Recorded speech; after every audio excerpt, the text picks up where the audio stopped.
teman-teman semua. Kali ini saya sedang berada di kebun hidroponik Askipam ya. Nah, kebun hidroponik ini adalah program CSR PT Astra Common Indonesia, di mana kebun ini merupakan kebun edukasi untuk teman-teman yang ingin belajar hidroponik ya, dari mana saja ya. Kita memberikan edukasi hidroponik kepada masyarakat luas ya. Nah, kebetulan yang akan saya bahas kali ini adalah tanaman-tanaman yang biasa digunakan yang berpotensi sebagai pestisida alami ya. Nah, karena kebun kita kebun hidroponik dan tidak boleh disemprot dengan pestisida kimia berbahaya, maka kita tanam tanaman yang berpotensi sebagai pestisida alami yang kita gunakan di kebun ya. Nah, yang pertama adalah pohon mimba ya, dimana pohon mimba ini adalah salah satu pohon yang sangat bermanfaat untuk pertanian ya. Juga biasanya digunakan untuk herbal, untuk diabetes ya, karena rasanya sangat pahit sekali ya. Kemudian ini biasanya disebut dengan pohon Soekarno ya, karena tahun 1950-an Presiden kita Soekarno membawa tanaman ini dan ditanam di Padang Arafah sebagai pohon penghijauan ya. Maka orang sana menyebutnya ini adalah pohon Soekarno. Jadi mereka menunjuknya Soekarno gitu ya.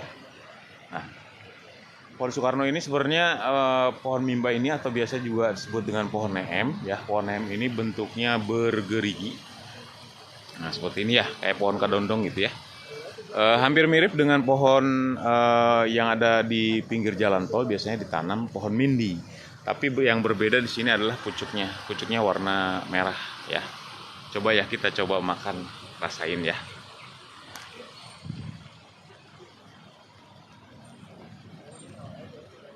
Rasanya pahit sekali rasanya. Dan saya hanya ambil airnya saja, ampasnya kita buang ya. Nah, ini pohon mimba atau pohon Soekarno atau juga pohon neem. Nah, kebetulan saya lagi di kebun. Nah, ini ya instalasi hidroponik kita ya.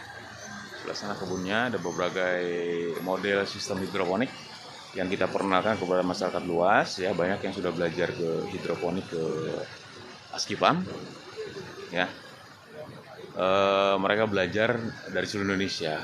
Ada juga yang pernah belajar dari Kepulauan Sangihe, pulau yang sudah dekat dengan Filipina ya. Mereka belajar ke sini untuk belajar menanam sayuran sehat dengan model atau teknik hidroponik ya.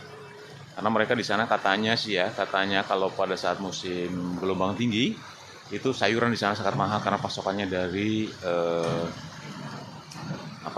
dari Manado gitu ya. Nah, jadi mereka tim penggerak PKK Kabupaten Sangihe belajar ke sini ya. 40 orang datang ke sini untuk belajar hidroponik. Dan sekarang mereka sudah bisa berhidroponik sendiri di Sangihe ya. Sangihe mereka sudah bisa belajar menanam sendiri sebagai ketahanan pangan keluarga ya. Itu pohon mimba ya. Pohon mimba sekali lagi bentuknya seperti ini. Kemudian pucuknya berwarna merah dan rasanya pahit ya. Berbeda dengan pohon mindi. Nah, kemudian ada lagi pohon yang lain. Nah, pohon mimba ini adalah salah satu pohon yang kategorinya adalah salah satu tanaman yang berasa pahit. Jadi pestisida yang kita gunakan alami, ciri-cirinya adalah pestisida daun-daunan yang berasa pahit gitu ya. Berasa pahit karena hama memang tidak menyukai rasa pahit. Nah, pohon mimba ini dia tidak pernah dimakan hama. Itu juga salah satu ciri ya, tanda bahwa tanaman yang digunakan untuk pestisida alami adalah tanaman yang tidak pernah dimakan hama. Jadi nggak pernah ada uletnya, nggak pernah dimakan daunnya bolong-bolong gitu, nggak pernah ya. Nah, kemudian ada lagi yang memang kita tanam di sini. Ini namanya tanaman sambiloto ya. Tanaman sambiloto saya kalau mau flu, radangnya udah agak sakit gitu ya. Nah, saya ambil daun sambiloto ini kemudian saya makan atau saya seduh dengan air panas atau digodok dengan air panas ya.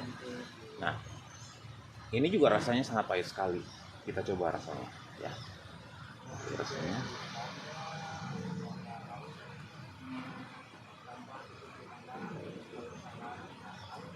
rasanya lebih pahit daripada mimba ya, daripada mimba. Nah, biasanya ini digunakan untuk herbal ya. Herbal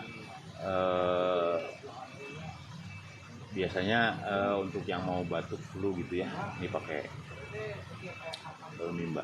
Pahit sekali rasanya. Oke, berikutnya ada tanaman yang kita tanam juga di sini ya.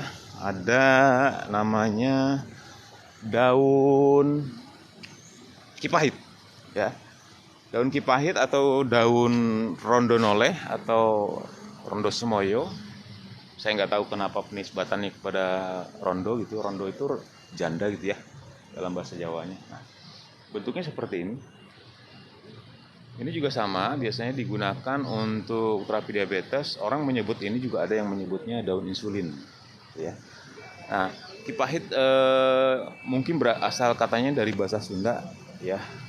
Dalam bahasa Sunda itu biasanya disebut ki pahit, berarti pahitnya kebangetan gitu, pahit banget lah gitu ya.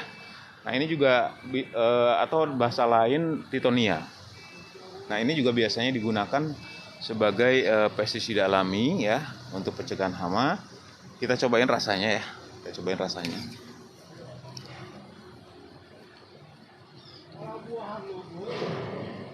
Ini juga pahit. Ya, pahit sekali rasanya.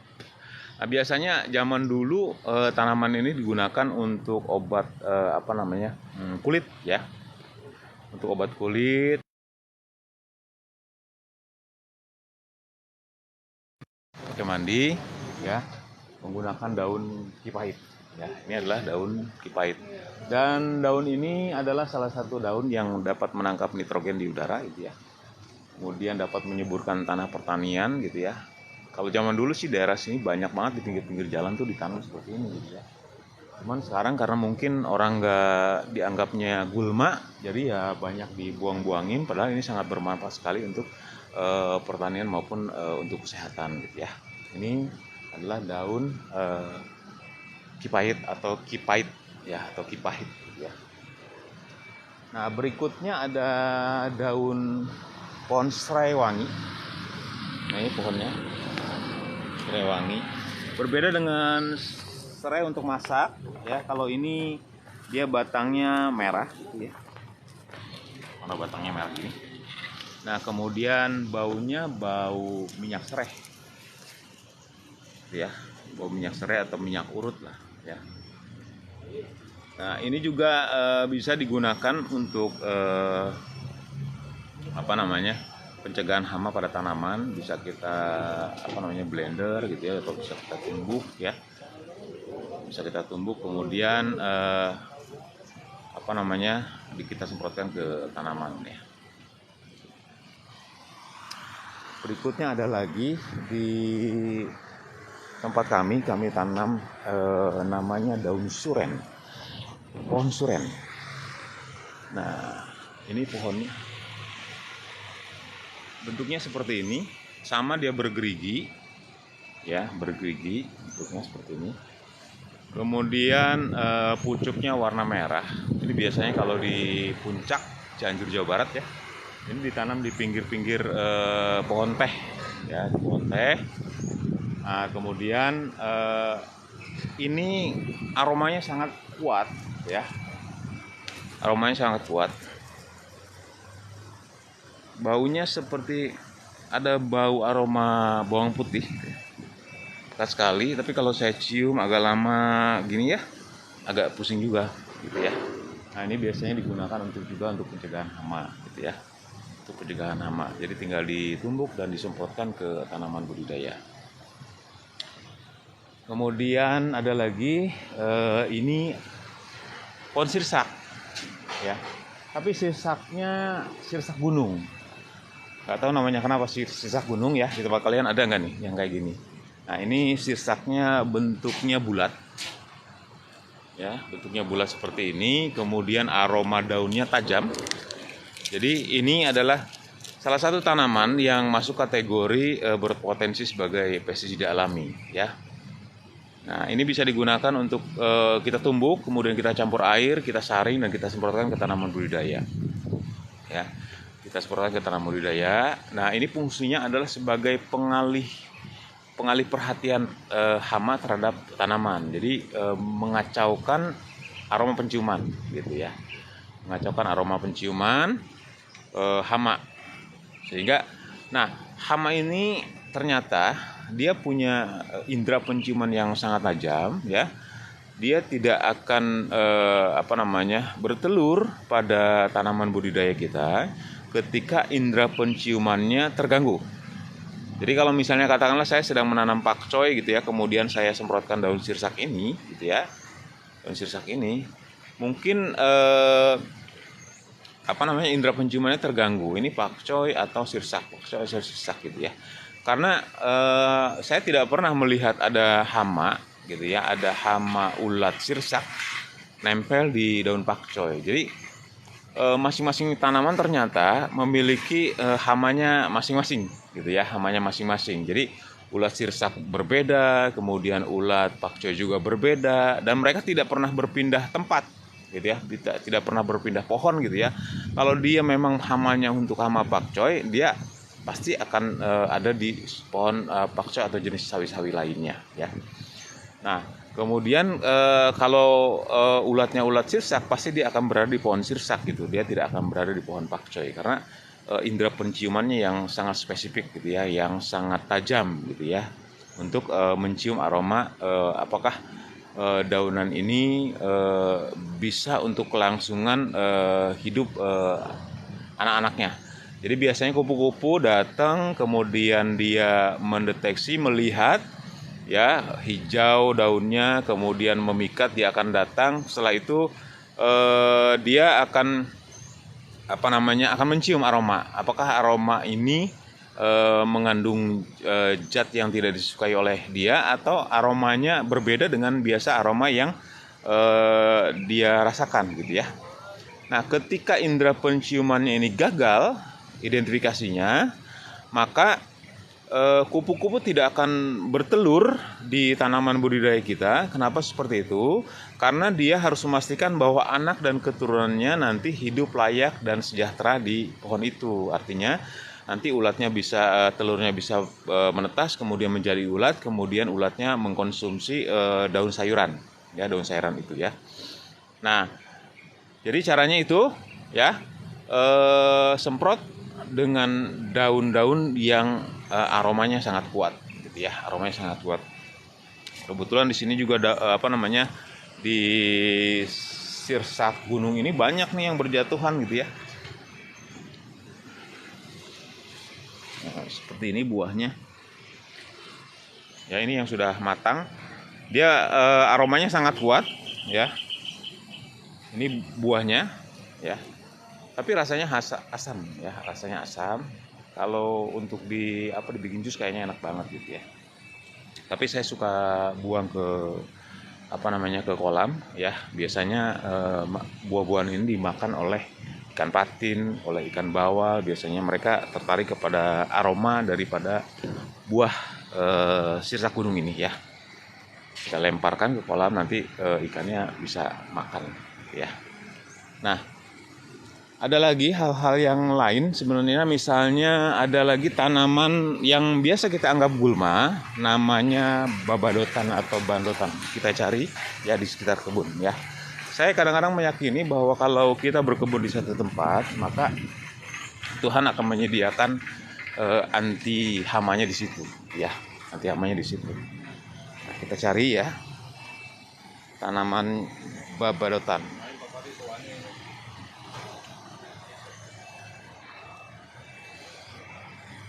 Biasanya ada di pinggir-pinggir ya. Kalau nggak dibersihin ya. Ada. Babadotan ini biasanya dianggap sebagai gulma ya. Nah, ini ada di pinggir kolam. Nah, ini babadotan ya. seperti ini. Ini bunganya warna putih. Babadotan juga ada yang bunganya warna kuning.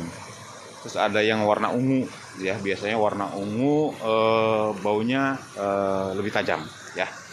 Nah, mungkin babadotan ini asal katanya dari bahasa Sunda, yaitu babadotan, ya. Bandotan, bahasa Indonesianya, bahasa nasional. Kemudian bahasa Sundanya babadotan.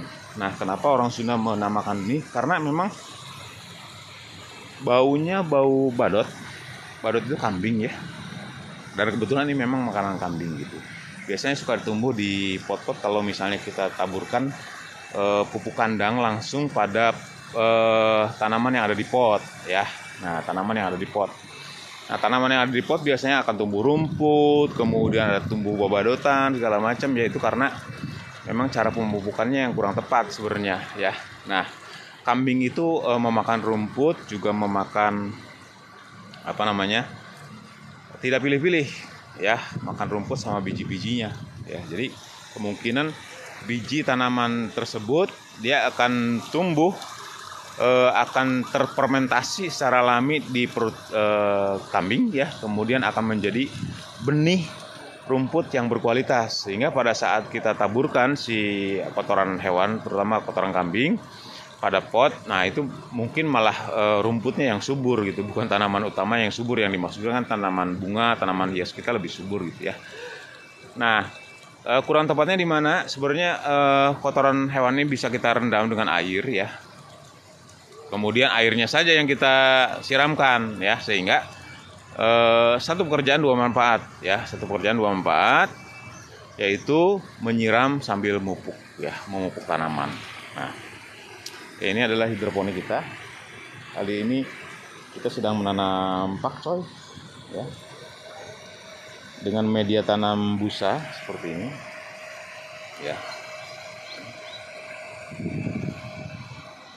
Pakcoy ini sudah hari ketiga, ya, sudah hari ketiga kita tanam. Nah, kemudian kemarin ada yang tanya di di komen, kalau pakai busa bisa hanyut nggak, gitu ya. Nah, ternyata di sini nggak hanyut, gitu ya. Kita bisa lihat dalamnya, ya. Kita bisa lihat. Nah, itu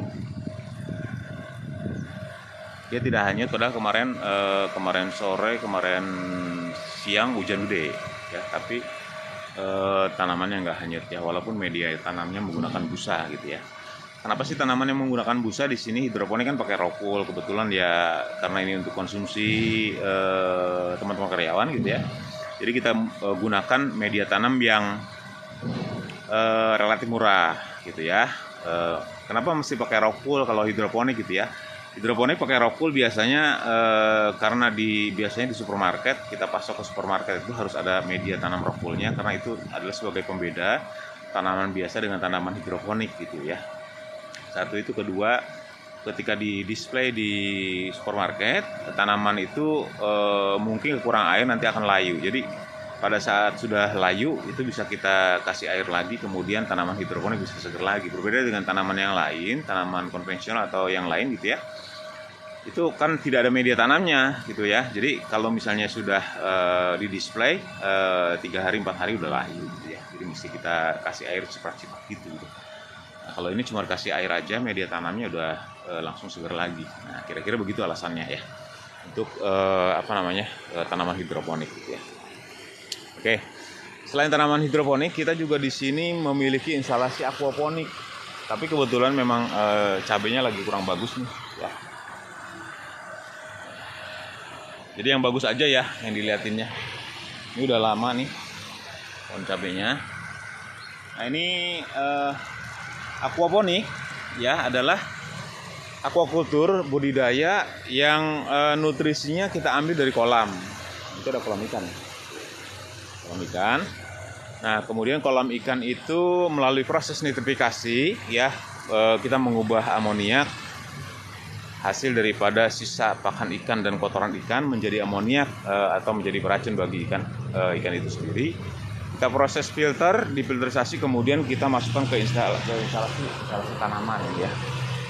Jadi tanamannya nggak dipupuk, tapi pupuknya dari kolam ikan gitu ya. Itu pun ada aturannya. Misalnya katakanlah ikan harus berbanding dengan jumlah tanaman gitu ya.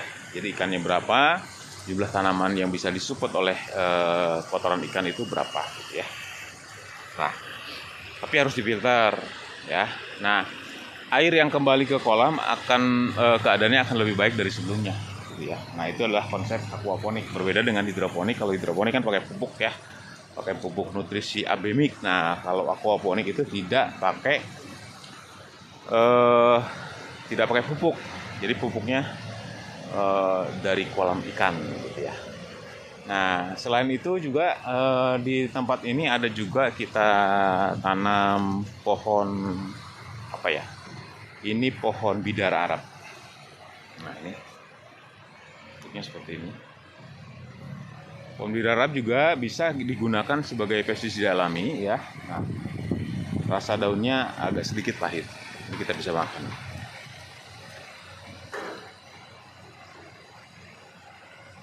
Itu ya. Nah, ada juga pohon apa ya? Namanya pohon daun kari. Seperti ini. Ya. Atau ada juga yang biasanya ini digunakan untuk masak kari pakai daun ini. Aromanya sangat menyengat. Kemudian ada juga yang menyebutnya salam koja ya. Daun salam koja gitu ya. Nah, ini juga bisa kita gunakan sebagai pestisida alami ya, karena baunya yang menyengat. Nah, masuk pada kategori tanaman yang berbau menyengat, yaitu tanaman yang berbau menyengat itu bisa digunakan sebagai pestisida alami ya. Fungsinya adalah untuk mengacaukan indera penciuman hama gitu ya.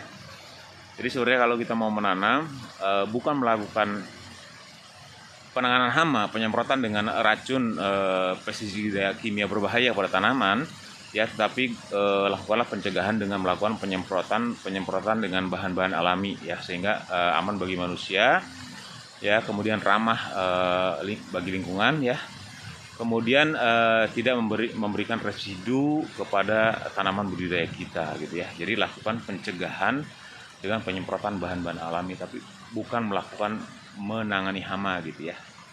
Ada juga yang pernah bilang sama saya, Kang, kalau misalnya tanaman kena ulat, bagaimana gitu ya? Nah, bagaimana cara penanganannya? Saya bilang tinggal ambil aja ulatnya gitu ya, kemudian buang gitu ya. Kenapa mesti begitu gitu ya? Terus kalau satu pohon sih ya kita bisa buang ulatnya gitu. Tapi kalau misalnya 100 pohon bagaimana ada ulat? Ya, berarti itu yang salah bukan ulatnya, tapi yang salah kitanya gitu. Kenapa saya sebut salah? Karena kita tidak melakukan pencegahan hama sebelum terjadi serangan gitu ya. Jadi lakukan pencegahan sebelum terjadi serangan gitu, bukan melakukan penanganan hama gitu ya. Jadi kita cukup penyemprotan dengan bahan-bahan alami yang ada di sekitar tempat kita berkebun ya, sekitar rumah, di pinggir-pinggir komplek biasanya ada tanaman-tanaman yang berpotensi sebagai pestisida alami ya. Nah, ini kalau tadi hidroponiknya pakai pipa, yang ini pakai talang ya, talang PVC ya, seperti ini. Berbeda dengan pipa. Kalau pipa memang agak susah ngebersihinnya. Kalau ini kita pakai talang ya. Talang cukup kita bersihkan menggunakan koas gitu ya. Kita bersihkan saja pakai koas gitu ya. Nah, itu udah gampang maintenance-nya ya. Makanya biasanya untuk hidroponik skala produksi biasanya menggunakan talang, karena kita mikirnya adalah gimana cara maintenance pasca panen gitu ya. Pasca panennya ngebersihinnya gimana. Nah, itu juga kita harus pikirkan gitu ya, sebelum kita bikin hidroponik ya, dengan model apa gitu ya. Karena nah, ini ada lagi babadotan yang bunganya warna kuning seperti ini ya. Ini juga kategorinya sama, babadotan, dan ini juga bisa digunakan untuk pestisida alami. Baunya juga sangat menyengat ya. Seperti ini ya. Nah, ini bisa kita tumbuk saja, kemudian campur dengan air, kemudian disaring, kemudian kita semprotkan ke tanaman budidaya kita. Ya, insya Allah tanaman kita aman dari serangan hama gitu ya. Karena tadi tanamannya bisa mengalihkan indera penciuman hama. Ya. Nah, Bapak Ibu sekalian, teman-teman yang lagi nonton, nah ini ada lagi tanaman sirih merah. Ini ya. Sirih merah ini juga bisa digunakan sebagai pestisida alami, dan ini sirih merah juga rasanya sama pahit ya. Pahit. Nah, jadi tanaman yang kategorinya rasanya pahit itu bisa digunakan sebagai pencegah hama, ya. Berasa pahit, beraroma kuat, kemudian memiliki zat yang tidak disukai oleh hama. Nah, itu sebagai tanaman yang berpotensi sebagai tanaman untuk pestisida alami. Lalu yang banyak juga yang tanya sama saya, sebenarnya komposisinya bagaimana gitu ya. Nah, komposisi yang kita gunakan itu bisa kita gunakan mulai dari dosis yang paling rendah dulu ya. Kita gunakan mulai dengan dosis yang paling rendah dulu, kita coba-coba dulu ya. Yang penting penyemprotannya rutin ya, penyemprotannya rutin baik dengan satu tanaman ya atau digabung dengan tanaman-tanaman yang lain gitu ya. Misalnya tanaman sirsak dengan pohon daun mimba, kemudian ditambah dengan babadotan, kemudian ditambah dengan daun pepaya juga rasanya pahit gitu ya. Nah, komposisi itu bisa dicoba di kebun masing-masing ya, coba di kebun masing-masing. Misalnya katakanlah berapa genggam daun mimbanya, berapa genggam daun sirsaknya, berapa genggam daun itu bisa dicoba. Berapa sih airnya? Gitu ya, air yang kita gunakan itu juga sama, harus dicoba. Karena kemungkinan di masing-masing tempat berbeda. Kemungkinan di masing-masing tempat juga tidak ada pohon mimba gitu ya. Tidak ada pohon sirsak gitu ya. Yang paling gampang pasti kemungkinan banyak sih teman-teman yang pasti punya pohon pepaya. Nah, gunakan juga pohon pepaya. Tapi ada juga yang bertanya, pohon pepaya itu kan juga diserang sama hama gitu ya. Ada kutu-kutunya di balik daun pepaya. Nah, kutu-kutu yang ada di daun pepaya ya, daun pepaya, kutu putih biasanya menyerang daun pepaya, itu kan dia menyedot cairan daun sedikit-sedikit. Ya, sedikit-sedikit. Sebenarnya obatnya juga sama, obatnya adalah daun pepaya. Jadi kalau daun pepayanya kita ambil 2 daun misalnya, ya 2 daun, kemudian kita blender atau kita tumbuk, dicampur air, kita semprotkan ke hama pepaya itu, maka daun yang sudah kita ekstrak tadi juga menjadi obat anti hama bagi daun pepaya itu sendiri. Karena kenapa? Karena dosis yang kita semprotkan lebih besar dibandingkan pada saat hama menyedot cairan-cairan yang ada di balik daun tadi gitu ya. Jadi bisa ode dia gitu ya. Nah, jadi banyak sebenarnya yang bisa kita lakukan, cuman yang jadi masalah adalah pada konsep budidaya atau ketika kita menanam, apakah kita mau melakukan itu atau tidak, itu masalahnya gitu ya. Jadi kan banyaknya orang pengennya praktis, nggak mau ribet gitu ya. Kemudian tinggal beli pestisida kimia, kemudian campurkan, kemudian semprotkan gitu ya. Tapi kan efek yang ditimbulkan daripada itu, pertama kan tidak aman bagi manusia itu sendiri ya. Ketika kita menyemprot harus melihat arah angin. Nah, arah anginnya di mana? Jangan sampai pestisida yang kita semprotkan malah berbalik ke kita, malah menjadi senjata makan tuan gitu ya. Nah, kemudian gunakan juga sesuai aturan gitu. Yang jadi masalah adalah controllingnya kan nggak ada ya. Controllingnya nggak ada ketika kita menyemprotkan tanaman. Yang penting aman dari hama gitu ya. Nah, itu yang jadi masalah. Tapi kalau kita menggunakan bahan-bahan alami seperti yang sudah saya tadi sebutkan, sudah kita lihat tadi ya, beberapa video tadi, beberapa tanaman tadi ya, contoh tanaman yang ada di sekitar kebun, itu sangat aman karena berbahan alami ya, kita tanam sendiri di kebun ya. Hendaknya sih teman-teman petani ya, teman-teman yang berkebun hidroponik, paling tidak di kebunnya harus ada pohon mimba ya, pohon mimba yang kita tanam gitu ya di kebun. Nah, untuk kita gunakan setiap kali kita berbudidaya, kita semprotkan ekstrak atau tumbukan daun mimba dicampur dengan air ya. Kemudian kita semprotkan ke tanaman budidaya rutin ya, rutin setiap seminggu sekali pada saat tidak musim hujan. Tapi kalau musim hujan intervalnya kita lebih ini 3 hari sekali paling tidak kita semprotkan ke tanaman, karena bahan-bahan alami ini mudah luntur ya, mudah luntur oleh hujan, oleh air gitu. Kemudian pasti ada pertanyaan juga, kan tanaman kita disemprot dengan daun-daun yang rasanya pahit gitu ya, apakah itu akan berpengaruh kepada tanaman rasanya menjadi pahit? Misalnya saya semprot pakcoy dengan daun mimba, karena daun mimba ini rasanya pahit. Nah, ternyata bahan alami ini mudah luntur oleh air hujan ya, mudah luntur dicuci ya, sehingga tidak akan mempengaruhi rasa daripada sayuran yang kita tanam gitu ya. Misalnya pakcoy jadi pahit enggak ya, atau pakcoy disemprot daun mahoni kan rasanya juga pahit ya. Itu tidak akan mempengaruhi rasa ya, tidak akan mempengaruhi rasa karena sifatnya alami, mudah luntur ketika kita cuci atau kena air hujan gitu. Jadi jangan khawatir teman-teman semua, coba lakukan hal-hal yang lebih aman lah, lebih sehat lah ya, sehingga tanaman kita tidak diracuni.